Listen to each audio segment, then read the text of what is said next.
नमस्कार। इल्यूमिनाटी के बारे में या फिर किसी अन्य सत्ता के बारे में, भले ही वो देव सत्ता हो या फिर कोई अन्य प्राचीन सत्ता हो, उन सभी के बारे में जो भी आपको समझ में आ रहा है, तो क्या उनको समझते समझते आप ब्रह्मरूप हो रहे हैं? क्या आप अपने संकल्प पर चल रहे हैं, या फिर सिर्फ आप समझ ही समझ रहे हैं, ज्ञान इकट्ठा कर रहे हैं, थोड़ी देर के लिए संतुष्ट हो रहे हैं और फिर से सवाल खड़ा कर रहा है आपका जो अंतकरण है वो? जैसा कि लास्ट वीडियो में मुझे एक कमेंट आया था कि आपका मतलब है, या फिर आपके हिसाब से जो भगवान राम थे या फिर जो अन्य राजा महाराजा थे वो भी उसी ग्रुप के थे। इस तरह का कमेंट लिख करके आप क्या साबित करना चाहते हैं? आप क्यों ये सब जान रहे हैं या फिर समझ रहे हैं? क्या मकसद है आपका ये सब जानने में? क्या ब्रह्मरूप होना आपका संकल्प है? क्या इसके लिए आपने सही भक्ति का चुनाव किया है? सही गुरु हैं क्या आपके जीवन में? या फिर आप सिर्फ अर्थ समझ रहे हैं और उसके बाद पॉइंट मार रहे हैं? आपको क्या पता है, आपका ये कमेंट देख करके कोई भी इंसान कुछ भी समझ सकता है। उसके बाद मुझे क्लैरिफिकेशन देने के लिए एक अलग से वीडियो बनाना पड़ेगा। तो जो भी आपको इन वीडियोज में पता लग रहा है, जो भी जानकारियां आप इकट्ठी कर रहे हैं, आप क्यों कर रहे हैं? आपका मकसद है क्या आखिर? क्या आप ब्रह्मरूप हो रहे हैं, ये मकसद है आपका? या फिर पहले से ही किसी और को आप कुछ मानते हैं? ब्रह्मरूप होना आपका संकल्प है नहीं, क्योंकि अहंकार से आप ऊपर उठे नहीं हैं। पहले से ही आपने बहुत सारों को बहुत कुछ मान रखा है, वो आसक्तियां भी साथ में चल रही हैं। सच बताऊं तो आप उस समझ के दायरे में हैं ही नहीं जिस दायरे में अंतिम गुरु का कोई भी शिष्य होता है। मैं भी देर दुरुस्त आप उस दायरे में शामिल हो जाएंगे, लेकिन हाल फिलहाल ऐसा कुछ भी नहीं दिखता है। कई बार मैंने बोला है कि आप जो भी लिख रहे हैं, आपके लिखने से सिर्फ मैं नहीं देखूंगा, और भी बहुत सारे लोग देखेंगे। उनका कुछ और माइंड मेकअप बन जाएगा। कुछ लोग तो बखेड़ा खड़ा करने वाले भी होते हैं। आप ये ध्यान रखते हैं क्या? क्योंकि हर कोई इंसान हर ज्ञान के लिए परिपक्व नहीं होता है, या फिर उसमें पात्रता नहीं होती है, तो फिर उसकी आंतरिक व्यवस्था उसे कहीं भी फंसा सकती है, कहीं भी पहुंचा सकती है। ये सबका ध्यान भी आपको रखना होता है। सिर्फ अपने तक ही आपको नहीं रहना है कि मुझे समझ में आ गया है, और आपको जो समझ में आया है वो भी वो नहीं है जो कि होना चाहिए। अभी एक महानुभाव और मुझे व्हाट्सअप करते हैं और वो कहते हैं कि मैं तो बहुतों से सीख रहा हूँ, आपसे तो मैं सीखता नहीं हूँ, और भी बहुत हैं इस दुनिया में, उनसे भी मैं सीख रहा हूँ। ऊपर से वो हंसने वाले, दांत दिखाने वाले सिंबल बना करके भी भेजते हैं। सच बताऊं तो वो सीख नहीं रहे हैं, वो सिर्फ जानकारी इकट्ठा कर रहे हैं, जैसा कि आप कर रहे हैं। तो जानकारियां इकट्ठा करने के लिए वीडियोस देखना, और वास्तव में अपने संकल्प में होना कि मुझे ब्रह्मरूप होना है, मुझे आत्म स्थिर होना है। अगर आप आत्म स्थिर नहीं हो रहे हैं, अगर आपको किसी भी वीडियो में परमात्मा होने वाली दिशा में नहीं जा रहे हैं, तो आपको उस पड़ाव से आगे बढ़ जाना है। ये नहीं कि आपको सिर्फ जानकारी इकट्ठा करनी है। इल्यूमिनाटी ग्रुप में ये लोग भी हैं क्या? तो परमात्मा के अलावा सब इल्यूमिनाटी ही है, लेकिन सबकी पावर अलग अलग है, लेकिन पूर्णता उनमें से किसी में भी नहीं है। हाँ, कुछ समय के लिए आप उनके लोक के वासी जरूर बन सकते हैं। पूर्णता तो सिर्फ परब्रह्म परमात्मा में ही होती है, इसलिए उनकी ही भक्ति करनी होती है, और संकल्प भी वही होना चाहिए। इस संकल्प के साथ अगर आप वीडियोस देख रहे हैं, तो फिर आप में परमात्मा के क्षेत्र वाली इंद्रियां भी डेवलप हो जाएंगी, उस लेवल की समझ भी आप में डेवलप हो जाएगी। लेकिन पहले से ही आप अपने अहंकार से पार नहीं जाना चाहते हैं, फिर आपको पता तो है, लेकिन अपने अहंकार को आप मिटाना नहीं चाहते हैं, मिनिमाइज नहीं करना चाहते हैं, तो उसके बाद आप कुछ भी कमेंट कर देंगे और अपने आप को आप सुरक्षित रखेंगे। अपने आप को सुरक्षित रखेंगे का मतलब है आप अपने अहंकार को सुरक्षित रखेंगे। हर इंसान अपने अहंकार को सुरक्षित रखता है, और वो जो अपने अहंकार को सुरक्षित रख रहा होता है उसे पता भी नहीं होता है इस बारे में। तो जो भी लोग ब्रह्मरूप होना चाहते हैं, भले ही उनकी कुछ भी मान्यताएं और धारणाएं रही हों, वो किसी भी धर्म से संबंधित हों, तो ये परब्रह्म परमात्मा की भक्ति होती है। ये युगों पार होती है, माया पार होती है, सतरज और तमोगुण के भी ये पार होती है।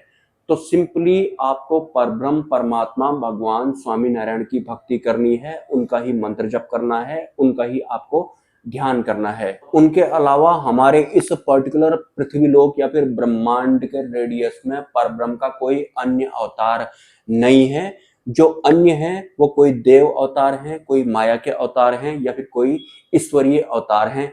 ये आपको स्पष्ट रूप से समझ जाना है और यही वास्तविक सत्य भी है। और जब आप भगवान स्वामीनारायण की भक्ति शुरू करते हैं, जो कि शुद्ध भक्ति कहलाती है, उसके बाद आपके ही ऑरा में या फिर आपकी ही आंतरिक व्यवस्था में परमात्मा के क्षेत्र वाली इंद्रियों का विकास होता है, जिनके विकास होने से आपको परमात्मा के क्षेत्र वाला ज्ञान समझ में आने लगता है, या फिर आपको परमात्मा के क्षेत्र वाली अनुभव या फिर अनुभूतियां होने लगती हैं, जो कि बुद्धि और मन से बिल्कुल भी समझ में नहीं आती हैं, क्योंकि ये बुद्धि और मन जो होता है ये माया के अंडर में होता है। और माया के पार के जो भी अनुभव या फिर अनुभूतियां होती हैं वो मायावार वाली व्यवस्थाओं को समझ में नहीं आती हैं।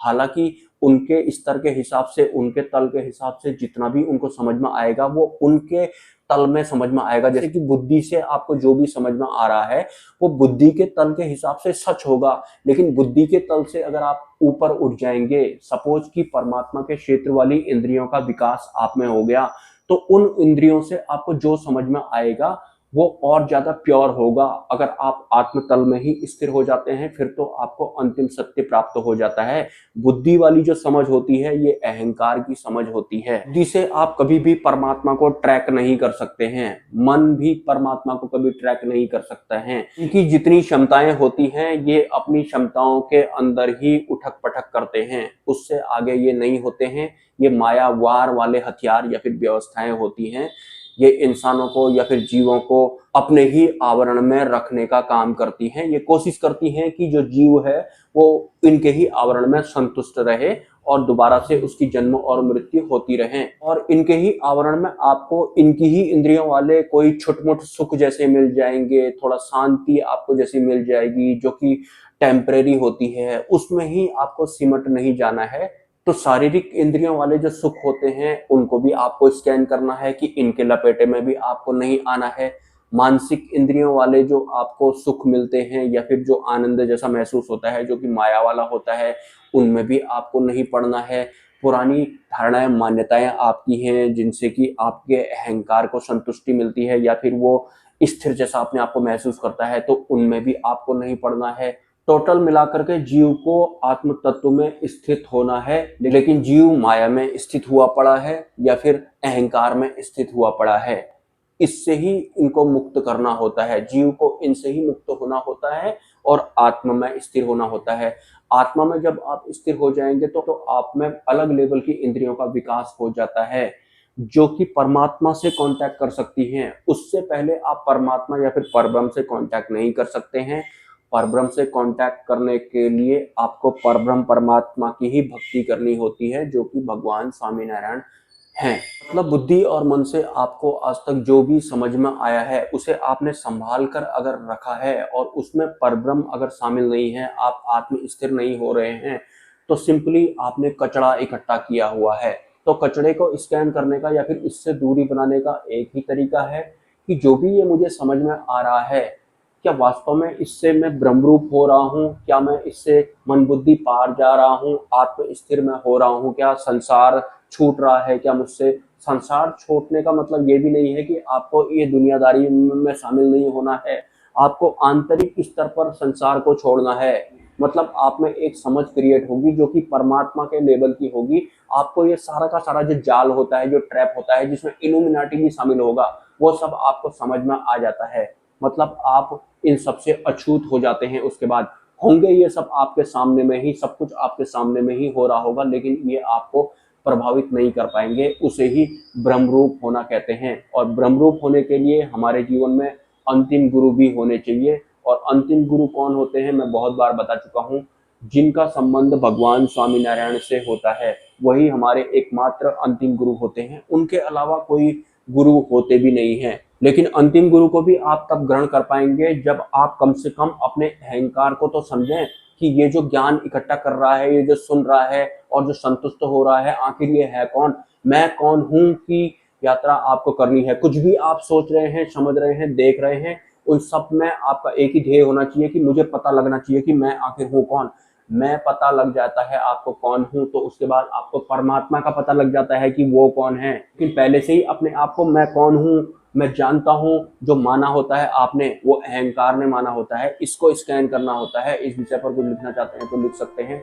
सपोर्ट आप निरंतर कर सकते हैं। मिलते हैं किसी नेक्स्ट वीडियो में। नमस्कार।